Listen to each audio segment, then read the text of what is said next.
தினமலர் நேயர்களுக்கு வணக்கம். வணக்கம். தமிழக சட்டம் ஒழுங்கு பொறுப்பு டிஜிபியாக வெங்கட்ராமன் நியமனம். 9வது இடத்துல இருக்கிறவருக்கு அதுவும் நியமன பதவியாக இந்த பதவியை ஏன் கொடுக்கிறீர்கள்? இதில் இல்ல கூட குளவழிகள் என்ன, சட்டத்தை மீறீர்கள் என்று அடுக்கடுக்கான குற்றச்சாட்டுகள் விவரங்களை பார்க்கலாம். உச்சநீதிமன்றம் கொடுத்த திருநாய்களை கட்டுப்படுத்தும் தீர்ப்பு, பிரபல தொலைக்காட்சிகளில் நடக்கும் விவாத களங்கள், அதுல ஒரு பிரபலம் மன்னிப்பும் கேட்டிருக்கார். ஏன் மன்னிப்பு கேட்டார் தெரிஞ்சுக்கலாம். அரசு மருத்துவமனையில் மருத்துவமனை பணியாளர்களுடைய பற்றாக்குறை, 3 மாசமா அந்தா போடுறோம் இந்தா போடுறோன்னு சொல்றீங்க, வேலை தாங்க முடியல சார், பணிச்சுமை அதிகமா இருக்குன்னு பணியாளர்கள்லாம் போராட்டம் செய்திருக்கிறார்கள். எந்த ஊர்ல தெரிஞ்சுக்கலாம். நானே தமிழக காங்கிரஸ் தலைவர் என்று மனதில் நினைத்துக் கொண்டாரா எம்பி சசிகாந்த் செந்தில்? உண்ணாவிரத போராட்டத்தை தொடங்கி அதற்கு புதிதாக நாடகம் போடுகிறார். ஆனா காங்கிரஸ்காரங்க யாருமே அதுல கலந்துக்கல. எப்பா கோஷ்டி பூசல் காங்கிரசுக்கு புதுசா? விவரங்களை பார்க்கலாம். காவிரி டெல்டா பகுதியான திருச்சி மாவட்டத்தில் அங்கங்க இருக்கிற கொஞ்சம் மண்ணெல்லாம் அள்ளிக்கோமே அப்படின்னு சார் முயற்சி பண்ண, அதை போய் ஒரு செய்தியாளர் படம் எடுக்க, சார் வாங்க சார் பேசிக்கோம், சார் வாங்க சார் பேசிக்கோம் அப்படின்னு பேச்சுவார்த்தைக்கும் அழைத்திருக்கார். பேரம் பேசி வீடியோ எல்லாம் எடுத்திருக்காரு. எந்த இடத்துல நடந்துச்சுன்னு தெரிஞ்சுக்கலாம். இதை பத்தி தான் இன்னைக்கு நான் பார்க்க போறோம். இது சைட்லைட்ஸ்.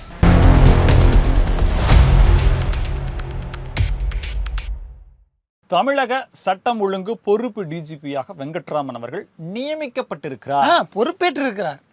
பொறுப்பு டிஜிபியாக பொறுப்பேற்றிருக்கிறார். இது சட்டத்துல இடமே கிடையாது. பொறுப்பு டிஜிபிங்கிற பதவியை வழங்கவே கூடாதுன்னு சொல்லி 2010 சுப்ரீம் கோர்ட் வழிகாட்டுதல் கொடுத்திருக்கு. ஆனால் அதையும் மீறி அந்த வெளிநாடு செல்லும் அவசர கதியில போற போக்குல ஒரு கையெழுத்தை போட்டு போயிட்டா. அவசர கதியெல்லாம் கிடையாது, போட்டுட்டு எஸ்கேப் ஆயிட்டாங்க அப்படின்னு சொல்றாங்க. இப்போ 6 மாசத்துக்கு முன்னாடி அதற்கான ஏற்பாடுகளை செய்யணும். அதாவது ஒரு டிஜிபி ஓய்வு பெறுவதற்கு 6 மாசத்துக்கு முன்னாடியே தமிழக அரசு ஒரு ரெக்கமெண்டேஷன்ஸ் எடுத்து அதுல இருந்து ஃபைனலிஸ்ட் ஆகி வரதுல யாராவது ஒருத்தர் தமிழக அரசு நியமிக்கணும். ஆனா அந்த லிஸ்ட்டை அரசு தான் கொடுக்கணும். சீனியாரிட்டி பிரகாரம் 6 பேர் இருக்காங்க. 6 பேருடைய பேர்ல முதல் 3 பேரை ஃபர்ஸ்ட் கன்சிடர் பண்ணணும். ஆனா அதை பண்ணாங்களா அப்படிங்கிற ஒரு கேள்வி இருக்குது. சீமா அகர்வால், சந்தீப் ராய் ரத்தோர், அபய்குமார் சிங், வன்னிய பெருமாள், ராஜீவ் குமார், பிரமோத் குமார். ஓகே, இந்த 6 பேரையும் கணக்கில் எடுக்காம, இந்த 6 பேருடைய லிஸ்டையும் யூபிஎஸ்சிக்கு அனுப்பாம இப்போதைக்கு இன்சார்ஜ் அப்படிங்கிற பேர்ல ஒருத்தரை டிஜிபியாக நியமித்திருக்கிறார்கள் தமிழ்நாடு அரசு. இத்தனைக்கும் முன்னாடியே, அதாவது சில நாட்கள் முன்னாடியே மதுரை உயர்நீதிமன்ற கிளையில ஒருவர் வழக்கு தொடர்கிறார். இதுவரைக்கும் டிஜிபிக்கான நியமனத்துக்கான எந்த விஷயமும் நடக்கல.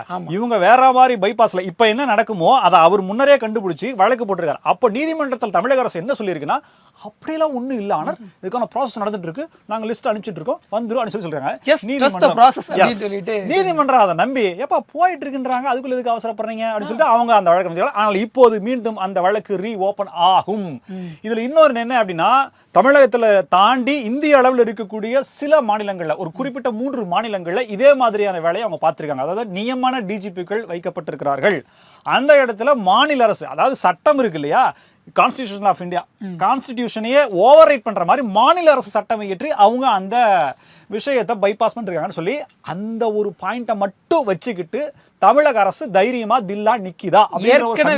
ஏற்கனவே சட்டம் ஒழுங்கு ரொம்ப சிறப்பா இருக்கு. தினம் ஒரு கொலை, ஒரு ரெட்டப்படுகொலை, பாதுகாப்பு, அதான் பாலியல் வன்முறை, அது சிறுமிகள் பாலியல் வன்முறை எல்லாமே நடந்துகிட்டு இருக்கு ரொம்ப சிறப்பாக. இதுக்கு நடுவுல ஒரு பொறுப்பு டிஜிபி, இவர் எதுக்கு பொறுப்பேற்பாரு? எதுக்கும் பொறுப்பேற்க மாட்டாரு. அப்ப எதுக்கு பொறுப்பு? இதுல 2 விஷயம் சொல்லப்படுது. ஒண்ணு, அதிகாரிகள் முடிவு செய்வதை தான் முதலமைச்சர் அவர்கள் முன்மொழிகிறாரா, அதிகாரிகள் ஆட்சி தான் இங்க நடக்குதா அப்படின்றது ஒண்ணு.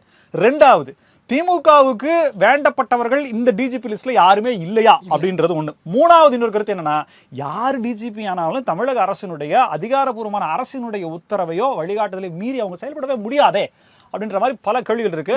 அப்ப இருக்கிற எல்லாருமே அதிமுக, அப்ப நீங்க யாரதான் வைக்க போறீங்க அப்படின்ற மாதிரி இருக்கு. இதை நம்ம வெளிப்படையா சொல்லல, இருந்தாலும் தகவல். தமிழ்நாடு பாஜகவுடைய முன்னாள் தலைவர் அண்ணாமலை அவர்கள் அவர் என்ன கேட்டிருக்கிறாருன்னா, இந்த லிஸ்ட்டை பாக்குறாங்க, முதல்ல இருக்கிறவரு நம்ம ஆள் இல்ல விட்டு, 2வது நம்ம ஆள் இல்ல விட்டு, 3வது 4வது 5வது 6வது 7வது 8வது வரைக்கும் சரியில்லை, அடுத்து முடிஞ்சு போச்சு, 9வது இது ஓகேவே நல்லா இருக்கு சார், அவர் ஜூனியர் ஆபீசர். இங்க ஒரு தகவல் நான் பதிவு பண்றேன். இப்போது பொறுப்பேற்று இருக்கக்கூடிய பொறுப்பு டிஜிபி வெங்கட்ராமனும் திமுக காரர் அல்ல. ஆனால் ஆதரவு அவர் இல்ல. அவர் என்னன்னா, அவர் வேலையை அவர் செய்வார், யாரும் வம்புக்கும் போக மாட்டார், யாரும் தும்புக்கும் போக மாட்டார், அவரு உண்டு அவர் வேலை. இது வரைக்கும் எந்த சர்ச்சையிலும் சிக்கல அப்படின்னு சொல்லப்படுதே தவிர, அவர் ஒன்னும் திமுக காரங்க என்ன பண்ணாலும் அதுக்கு ஆட்சேபனை தெரிவிக்காமல் இருப்பார் அப்படின்ற மாதிரி எல்லாம் இல்ல. ஒருவேளை உடன்பிறப்புகளை கட்டுப்படுத்துறதுக்காக தான் இவரை போட்டிருக்காங்க அப்படிங்கிற ஒரு சந்தேகம் வருது. ஆனால் அண்ணாமலை என்ன சொல்றாருன்னா, இவர் பொறுப்பேற்கும் போது அந்த முதல் 8 முன்னாள் ஆபீசர்கள் இருக்காங்களே, சீனியர்ஸ், அந்த சீனியர்ஸ் எல்லாம் போகவே இல்லைங்க. ஏன் போகல அவங்க? அதுக்கு கீழே இருக்கிற 2 பேரும் போகல. இப்படி ஒரு பல பிரச்சனைகளை கிளப்பி விட்டுருக்காரு. சோ இந்த காவல்துறை அதிகாரிகளுக்குள்ளேயே ஒரு பிரச்சனையை ஒரு பகையை மூட்டி விடுகிறாரா அப்படிங்கிற கேள்வியுமே அண்ணாமலை கேட்டிருக்காரு. பல கேள்விகள் இருக்கு. ஒரு டிஜிபி நியமனம் இதுலயே இவ்வளவு பிரச்சனையா? இல்ல இன்னொரு 2-3 மாசத்துல தேர்தல் நடத்தை விதிமுறைகள் வந்துடும். அது வரைக்கும் எப்படியாவது கடந்து போயிட்டோம்னா யாரோ வர்றவங்க அடிச்சுக்கிங்கப்பா அப்படின்ற மாதிரி விட்டுட்டு போயலாமான்ற நினைப்புல இருக்குதா திமுக அரசு? இல்ல ஒருவேளை அவருக்கு தெரியுமா, இல்ல தெரியலன்ற ஒண்ணுமே முடியலைங்க. பல கேள்விகள் இருக்குங்க. உச்சநீதிமன்றம் வந்து தெருநாய்களை கட்டுப்படுத்தணும் அப்படிங்கிற ஒரு உத்தரவை அண்மையில கொடுத்திருந்தாங்க. அதற்கு எதிராக இந்த விலங்குகள் நல ஆர்வலர்கள் ப்ளூ கிராஸ் அதை கொஞ்சம் கிளாரிட்டி பண்ணிடுவோம். முதல் உத்தரவு என்ன போடுறாங்க அப்படின்னா தெருநாய்கள்லாம் பிடிச்சி காப்பகங்கள் அடைக்கணும்னு போடுறாங்க. அடைச்சோம். அதுக்கப்புறமா விக்ரம் இன்னொன்று கூட பேர், அவர் ஃபர்ஸ்ட் நேம் மட்டும் தான் வருது. அவர் என்னன்னா அவர் பெருமைப்பட்டுக்கிறார். இந்த தெருநாய்களுடைய வழக்க நான் எடுத்து தீர்ப்பு கொடுத்ததுனால உலக அளவில் ஃபேமஸ் ஆயிடுன்னு சொல்லி அவர் சொல்றாரு. அதுக்கு சில கருத்துக்கள் இருக்கு. இருந்தாலும் நீதியரசரை நம்ம அந்த அளவுக்கு நாம பெரிய ஆள் இல்லை, அதை விட்டுருவோம். அப்ப என்னன்னா அவர் என்ன சொல்றாரு அப்படின்னா, அதாவது நல்ல நாய்களை பிடிச்சிட்டு போய் அவங்களுக்கு கருத்தடை விஷயத்தை செஞ்சு அவங்க அதே இடத்துல கொண்டு விடணும். ஒருவேளை ராபிஸ் பாதிப்பு உடல்நல குறைவு இருந்ததுன்னா அந்த நாய்களை விடக்கூடாதுன்னு சொல்லி ஒரு திருத்தப்பட்ட புதிய அறிவிப்பை உத்தரவை அவங்க போடுறாங்க. ஒரு நல்ல மெடிக்கல் செக்கப்புக்கு உள்ளான ஒரு நல்ல தீர்ப்பு தான் இது. போட்ட பிறகுதான் நாங்களாம் நாய்களின் பாதுகாவலர்கள், மனுஷங்களாம் இருந்தா என்ன போனா என்ன அப்படின்ற மாதிரிலாம் யாரும் சொல்லல. நாய்களுக்கான பாதுகாப்புன்னு சொல்லி சில பேரும் ஏங்க எங்களை கடிக்குது ராபிஸ் வந்து மனசை எப்படி சாவரா பாருங்கன்னு சொல்லி மனிதர்களுக்கான ஒரு அமைப்பும் இந்த மாதிரி 2 பேருக்கும் ஆதரவு எதிர்ப்பு அப்படின்ற மாதிரி. இதுல அதிகமா பேசப்பட்டது என்னன்னா, இந்தியாவிலே அதிக நாய்க்கடிகள் தமிழ்நாட்டிலேயே நடந்திருக்கு அப்படின்னு சொல்லிட்டு புள்ளிவரங்களை நிறைய பேசினாங்க. அதுல மருந்துகள் இல்லைன்ற பற்றாக்குறை எல்லாம் கூட பேசப்பட்டது. சில பேர் சொல்றாங்க வெளிநாட்டுகளுடைய சதி, மருந்து விற்பனைக்காக நாய்களுடைய எண்ணிக்கை குறைக்காம ரோட்ல உலா வைக்கிறாங்க. அப்படி என்ன நாய் லவர்ஸ் டாக் லவர்ஸா இருந்தது அப்படின்னா அதை எடுத்துட்டு போய் வீட்டுல வளர்க்கலாம், உங்க வீட்டுல நீங்க வளர்க்கலாம் அப்படின்னா பல கருத்துக்கள் நிறைய கான்ஸ்பிரசி தியரிஸ்லாம் இருக்கு. இதெல்லாம் தாண்டி இப்ப பிரச்சனைக்கு வந்தோம்னா இது தொலைக்காட்சிகளை விவாத களங்களை உருவாக்கி இருக்கிறது, உண்டாக்கி. அதாவது தினந்தோறும் என்ன நியூஸ் கிடைக்கும் பிரேக்கிங் நியூஸ் அப்படின்னு. அதே போல இந்த காட்சி ஊடகங்கள் இருக்கக்கூடிய என்டர்டைன்மெண்ட் சேனல்ஸ் எல்லாம் என்ன டாபிக் எடுக்கலாம், அங்க ட்ரம்ப், இங்க புட்டின், இங்க பிரதமர் மோடி, அதெல்லாம் அவுட் ஆஃப் கண்டென்ட் இன்டர்நேஷனல் அப்படின்னு சொல்லி ஒரு நாய்கள் தலைப்பை எடுத்திருக்காங்க. அதுல படவா கோபி பார்ட்டிசிபேட் பண்ணிருக்காரு. அதுல அவர் பேசுனது ஏகப்பட்டது பேசியிருக்காரு. 3 விஷயங்கள் பேசியிருக்காரு. அதுல எடிட் பண்ணி அந்த 9 மணிக்கு மேல வீட்டுல இருந்து வெளியில வராதீங்க அப்படின்றத மட்டும் எடிட் பண்ணி போட்டாங்கன்னு சொல்லி அவர் பேச அது எக்ஸ் வலைதளத்துல அப்படியே பூந்து ஓட அதுக்கு அவர் மன்னிப்பு கேட்டிருக்காரு. அதாவது வீட்டுல கல்யாணம் சார், நான் அவ்வளவு பிஸியான ஷெட்யூலை வச்சுக்கிட்டு நான் இந்த ப்ரோக்ராமுக்கு வந்திருக்கேன். அதுக்கான காரணம்னா நான் ஒரு டாக் லவர். நாங்கள் எந்த விதத்துலையும் யாரையும் வந்து குறைச்சி பேசலை, யாரையும் வந்து பாதிக்கப்படுற மாதிரி யாருடைய மன உளைச்சலுக்கும் ஆளாகிற மாதிரி நாங்கள் பேசலை. அப்படி பேசியிருந்தா நான் மன்னிப்பு கேட்டுக்கிறேன் சார் இப்படின்ற ஒரு வார்த்தையை சொல்லிட்டு என்ன பேசணுங்கிறதுக்கான அன்எடிட்டட் வெர்ஷன் அவங்க வெளியிடணும்ன்ற ஒரு கேள்வி. எல்லாத்துக்கும் கூட்டி கழிச்சு பார்த்தோம்னா இந்த டாகுக்காக அந்த ராபிஸ்க்கு போடப்படக்கூடிய வேக்சின், அந்த மருந்துகள், அதனுடைய விலைகள் அப்படின்னு பார்க்க போனா ஒருவேளை இதுக்கு பின்னாடியும் மாஃபியா கேங் ஏதாவது இருக்குமா அப்படின்ற மாதிரியான ஒரு பாமரனுடைய பார்வை இருக்கு. ஆனா என்னப்பா டாகுக்கு முன்னாடி இவ்வளவு அரசியலா அப்படின்ற மாதிரி கேள்விகள் இருக்கு. இருந்தாலும் டாகை லவ் செய்பவர்கள், இன்னும் சொல்ல போனால் மனிதர்கள் என்று இருவருக்கும் பாதகம் இல்லாமல் சீக்கிரம் ஒரு தீர்ப்பை போட்டு விடுங்கப்பா அப்படின்ற மாதிரி தான் இருக்கு. ஞாயிற்றுக்கிழமை எல்லாரும் ஹாயா வீட்டில் டிவியை பார்த்துட்டு சோஃபா செட்டில் போயிட்டு இருக்கும்போது ஒரு முக்கியமான வாழ்க்கை தேடலுக்கான இளநிலை உதவி வரைவாளர் தேர்வு அப்படிங்கிறது டிஎன்பிசியால் நடத்தப்பட்டிருக்கிறது. அதில் கேட்கப்பட்ட 2 கேள்விகள் அப்படிங்கிறது இப்போ தமிழக அரசை ரொம்பவே கதிகலங்க வச்சிருக்கு. இதுக்கு முன்னாடி இந்த ஈவேரா அவர்களை பற்றி கேட்டாங்களா, அந்த மாதிரி கேட்டாங்க. ஆமாப்பா, அவர் வந்து அவருடைய போட்டோ வந்து இப்போ போயிருக்காருல்ல, அங்க வந்து ஓபன் பண்றாங்களாமா, மாசம் 25,000 அதுக்கு ஆக்ஸ்போர்ட் யூனிவர்சிட்டி புக் பண்ணதுன்னு கேள்விப்பட்டோமே. அது ரெண்டாமா அதுல உடனே தலை உலகம் போற்றும் உத்தமர் ஏப்பா காசை கொடுத்து போட்டோ வச்சிருக்கிறன்ற மாதிரி அதுக்கு வருது. ஆப்பிரிக்கா பழங்குடிகளுக்கு $5 கொடுத்து வந்து பெருமைப்பட்டவங்க தானே. சரி, இப்ப விஷயத்துக்கு வரும். காட் ஆஃப் ஹேர் கட்டிங் அப்படின்னா முடிசூடும் பெருமாள். முடிசூடும் பெருமாள்னா அதுக்கு அர்த்தம் வேற. ஆமா, இப்படிதான் வந்து அதாவது ஐயா வைகுண்டரை அவர் முடிசூடும் பெருமாள்னு ஒரு அவர் போற்றி வணங்கக்கூடிய அவரை அதை குறிப்பிடும் வழியாக ஆங்கிலத்துல சொல்லப்படும் சொல் என்னன்னா காட் ஆஃப் ஹேர் கட்டிங். இது அப்படியே தமிழ்ல மொழிபெயருங்க. மகுடம், முடிசூடும் அப்படிங்கிறது மகுடம்னு அர்த்தம். ஸோ மகுடம் சூடும் பெருமாள்ங்கிறது ஆக்சுவல் வேர்டு. அதை தான் சரியா ஆங்கிலத்தில் மொழிபெயர்த்துக்கணும். ஆனால் இவங்க ஹேர் கட்டிங்னு போட்டிருக்காங்க. இந்த அளவுக்கு கேவலமான ஒரு கேள்வியை கேட்டு வச்சு அதுக்கு டிஎன்பிஎஸ்சி தரப்பு தன்னுடைய விளக்கத்தை கொடுத்திருக்காங்க. அதாவது இந்த 2 கேள்விகளுக்குமான முழு மதிப்பெண்ணும் அவங்களுக்கு வழங்கப்படும். கூடிய விரைவில் டிஎன்பிஎஸ்சி வலைதளத்தில் இதற்கான விளக்கத்தையும் இது என்ன அப்படின்ற மாதிரியான செய்தியும் போடும் அப்படின்ற மாதிரி சொல்றாங்க. ஆனா ஐயா வைகுண்டருடைய பக்தர்கள் அவங்க கொதிச்சு போயிருக்காங்க. என்ன மொழிபெயர்த்து வச்சீங்க, இது கூட தெரியாம நீங்க டிஎன்பிஎஸ்சி என்ன கொஸ்டின் எடுக்கிறீங்கன்ற கேள்வி எல்லாம் கேட்டிருக்காங்க. இன்னொரு தவறும் நடந்திருக்குது. அதாவது பிச்சை எடுத்தார்கள் அப்படின்ற மாதிரியான ஒரு அர்த்தம் பொதிந்த கருத்து. அதாவது மக்களை தேடி மருத்துவம் திட்டத்தின் சரியான கூற்றுகளை கண்டறியவும். மக்களை தேடி மருத்துவம் தனக்குத்தானே வந்து திராவிட மாடல் ஆட்சியில ஆமா, இப்ப எப்படி ட்ரம்ப் வந்து எனக்கு எப்படியாவது நோபல் கொடுங்க, எனக்கு எப்படியாவது பீஸ் ஆஃப் நோபல் கொடுங்க அப்படின்ற மாதிரி கேட்டிருக்காரு. நாடுகளுடைய போர்கள்லாம் நிறுத்தி வைக்கிறாங்க கொடுங்க அப்படின்னு சொல்லி எவனா சண்டை போடுங்க நான் வரேன் அங்க நிறுத்தி வைக்கிறது மாதிரி சொல்றாருல, அது மாதிரிதான் இருக்குது. இப்ப என்னன்னா அதுக்கு வந்து அதை ஆங்கிலப்படுத்தி இருக்காங்க. எப்படின்னா 2024ஆம் ஆண்டு ஐக்கிய நாடுகள் சபையில வந்து விருது பெற்றது. இதுதான் அங்க இருக்கிற பாயிண்ட். எதுக்கு இந்த 2024. ஆமா, இந்த விருது எப்படி வாங்கினாங்க, எவ்வளவு கொடுத்து வாங்கப்பட்டதெல்லாம் அதுக்குள்ள போவாங்க. அதை எப்படி நீங்க ஆங்கிலப்படுத்திருக்காங்கன்னா, it begged the United Nations award, பிச்சை எடுக்கப்பட்ட விருது அப்படின்ற மாதிரி இத வந்து பிச்சை எடுத்தார்கள். தேடி மருத்துவத்துலக்காக வந்துட்டு பிச்சை எடுத்திருக்காங்களா? ஓகே. இதுல என்ன கன்ஃபியூஸ் ஆயிட்டாங்க அப்படின்னா, எப்படி ஆப்பிரிக்கால அந்த போட்டோ எடுத்து அவர் சொன்னாங்க இல்லையா, அதுக்கு பிற்பாடு காசு கொடுத்து சொல்லப்படுதுங்க அப்படின்னா, அப்புறம் டைம் ஸ்குவாட், அது என்னது அந்த நியூயார்க் அந்த டைம் சதுக்கத்துல அந்த மானிட்டர்ல வந்து அங்க போட்டுருக்காங்க புர்ஜ் கலிஃபால போட்டது அப்படின்ற மாதிரி எல்லாம் வருது இல்லையா. இதெல்லாம் பார்த்து கன்ஃபியூஸ் ஆகி ஓ இது பிச்சை எடுத்தாங்களோ அப்படின்ற மாதிரி அவரே கன்ஃபியூஸ் ஆகி போட்டாங்க போல இருக்கு. எந்த அளவுக்கு ஒரு கவனக்குறைவான ஒரு சாதாரண புத்தகம் வெளியிடுவதற்கு கூட ப்ரூஃப் பார்ப்பாங்க. அதாவது முதல்ல அதை வந்து எழுத்து பிழை இருக்குதான்னு பார்த்துட்டு அதுக்கப்புறம் பிரிண்ட்டுக்கு போய் அந்த இதெல்லாம் எடுத்தோம்னா அதே மாதிரி ப்ரூஃப் பார்த்து எவ்வளவு வேலைகள் செய்வாங்க. அதாவது அரசு அதிகாரியாக வருபவர்களுக்கு சரியான அறிவு இருக்கிறதா, நல்ல ஒரு பொது அறிவு இருக்கா அப்படிங்கறது क्वेश्चन எடுத்தா இல்ல அப்படி क्वेश्चन எடுத்தா ஓகே.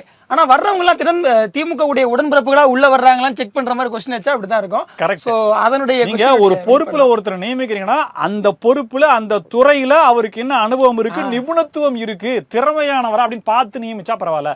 நீ யாருப்பா 200 நீ வாப்பா போடு அப்படின்னு சொல்லி பார்த்துட்டு இப்படியே போட்டிருக்காங்க. சரி, இப்படி போட்டால் இது எப்படி அப்படின்றத ரொம்ப இதா இருக்கு. இது எல்லாத்தையும் தாண்டி இவங்க போடுறாங்கல்ல இந்த, அதாவது ஆங்கிலத்தை தமிழ்ல வந்து ஆங்கிலத்துல பண்றதுன்ற மாதிரி இருக்கலாம்.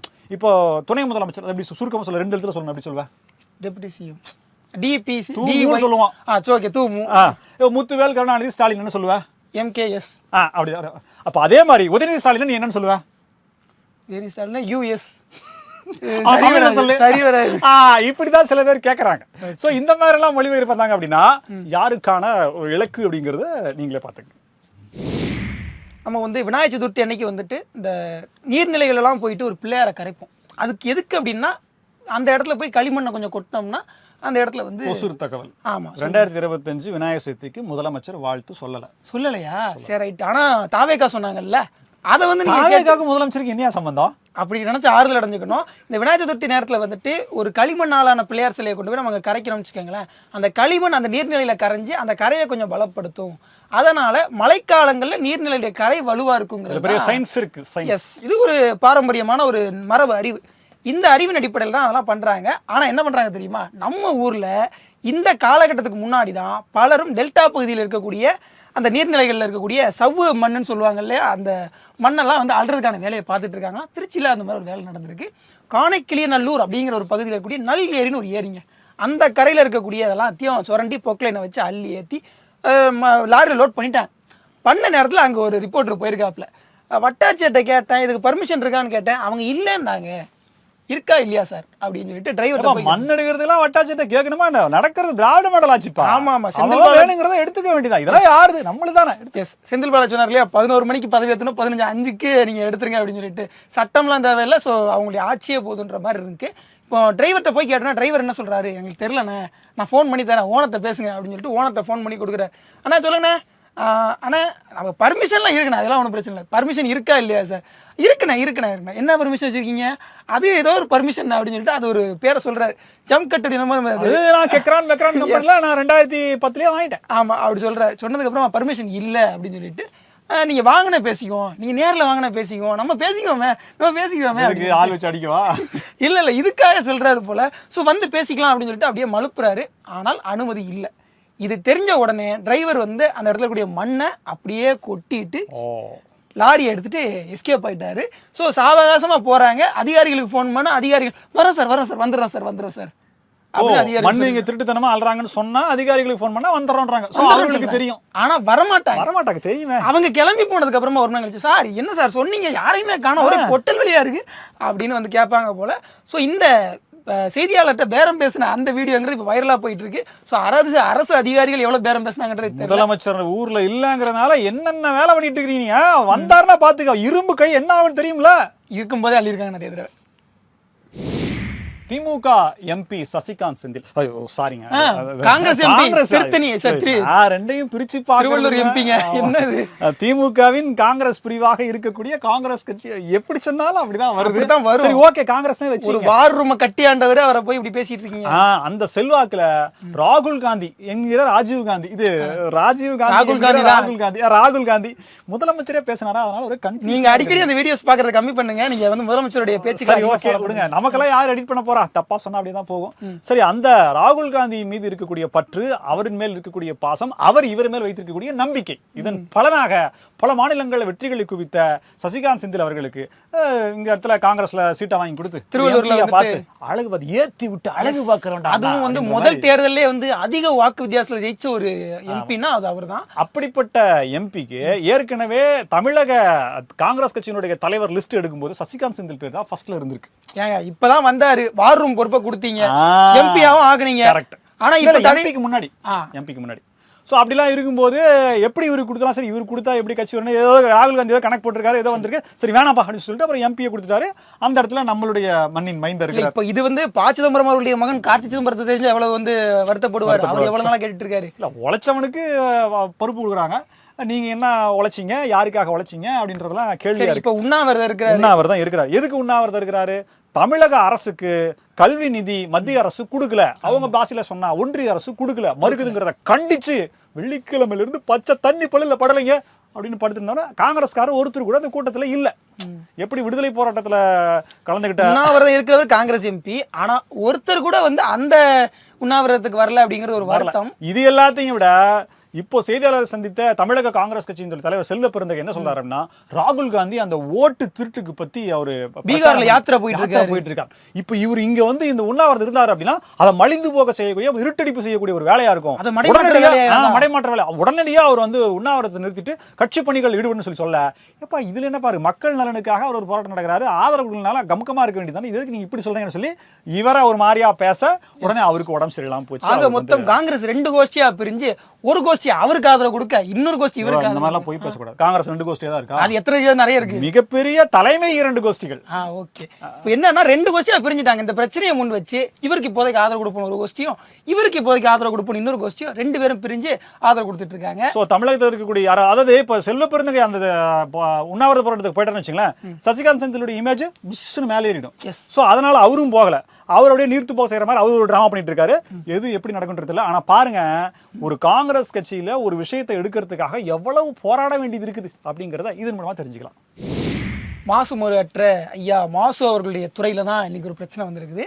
ஒண்ணும் இல்ல, விருதுநகர் மாவட்டத்தில் இருக்கக்கூடிய பிரச்சனை வந்திருக்கு. இன்னைக்கு தான் இல்ல, வருஷம் பிரச்சனை தான். அவருக்கு எப்பவுமே வந்து தளபதியுடைய படமும் தளபதியுடைய போஸ்டரும், ஐ மீன் தளபதி நான் சொன்னது ஐயா ஸ்டாலின் இந்த தளபதி ஸ்டாலின் அவர்களுடைய படமும் போஸ்டரும் வந்து ஆஸ்பத்திரி சுற்றி இருந்துச்சுன்னா ஒரு மகிழ்ச்சி அடைஞ்சிருவார், ஆஸ்பத்திரி சூப்பரா இருக்குன்னு சொல்லிடுவார். ஆனா விருதுநகர் மாவட்டத்தில் இருக்கக்கூடிய மருத்துவக் கல்லூரி மருத்துவமனை பணியாளர்கள் ஒரு 370 பேர்கிட்ட இருந்தாங்க. அதில் ப்ரைவேட் கான்ட்ராக்டர்ஸ் தான், ப்ரைவேட் கான்ட்ராக்டர் கொடுத்து ஒப்பந்த பணியாளர்கள் தான் அங்கே வந்து இருந்திருக்காங்க. அதில் ஒரு 130 பேர்கிட்ட வேலையை விட்டு நீக்கிட்டாங்க. நீக்கி 3 மாதம் ஆச்சு. இப்போ மீதி உள்ள அந்த 100-120 பேர் இருக்காங்க இல்லையா, அவங்க தான் மீதம் இல்லாத 120 பேருடைய வேலையை செய்கிறாங்க. ஸோ அவங்களுடைய பணிச்சுமை அப்படிங்கிறது 2 மடங்கு ஆயிடுச்சு. வேலையை செய்ய முடியலை, ஒர்க் ப்ரெஷர் ஜாஸ்தி ஆயிடுச்சு. அந்த மக்கள் என்ன சொல்கிறாங்க, புதுசாக ஆள் போடுங்க, முடியலை, கஷ்டமாக இருக்குது அப்படின்னு சொல்லியும், அதே நேரத்தில் இந்த மருத்துவமனையில் அதிகமாக வேலை செய்கிறவங்களுக்குனா நோய் தொற்று அதிகமாக ஏற்படும். இந்த பிரச்சனையும் அவங்களுக்கு இருக்குது. ஸோ இதெல்லாம் சொல்லி அவங்க முறையிடுறாங்க. ஓவர் டைம் பார்க்குறோம், அதிகமாக வேலை செய்கிறோம், உங்களுக்கு சம்பளத்தையாவது ஏற்றி கொடுங்க அப்படிங்கிறாங்க. இது எதையுமே இது வரைக்கும் செய்யலை. 3 மாசமா அந்த பிரச்சனை போயிட்டு இருக்கு. முதலீடுகளை ஈர்க்க ஜெர்மன் சென்ற தமிழக முதலமைச்சர் மு.க. ஸ்டாலின் அவர்கள் முதலீடுகளை ஈர்த்து என்ன பண்ண போறீங்க, இவங்களுக்கு கொடுக்க வேண்டிய நாட்டு புறாக்களுக்கு உணவளிக்கும் காணொளியை பார்த்து யாம் பெருமை அடைந்தோம். நீங்க இந்த அமைதிப்படை படம் பார்த்திருக்கீங்களா? பாரி வேந்தன் அவர்கள் முல்லைக்கு தேர் கொடுத்தார் பாரி, பாரின் புறாவுக்கு உணவளித்தால் எங்கள். அதான் இந்த அமைதிப்படை படத்துல இந்த நாகராஜ சோழன் வந்து ஊர்ல கலவரம் நடந்திருக்கும், ரத்தமா வெட்டு குத்து ரத்தமா இருப்பாங்க. இவர் வந்து அமைதியா புறாவுக்கு வந்து இந்த மாதிரி நெல் போட்டுட்டு இருப்பார். அந்த மாதிரி தான் ஐயா ஸ்டாலின் அவர்களும் புறாவுக்கு நெல் போட்டுட்டு இருக்காரு. ஆனால் மருத்துவமனையில் பணியாளர்கள் போராடிக்கிட்டு இருக்காங்க.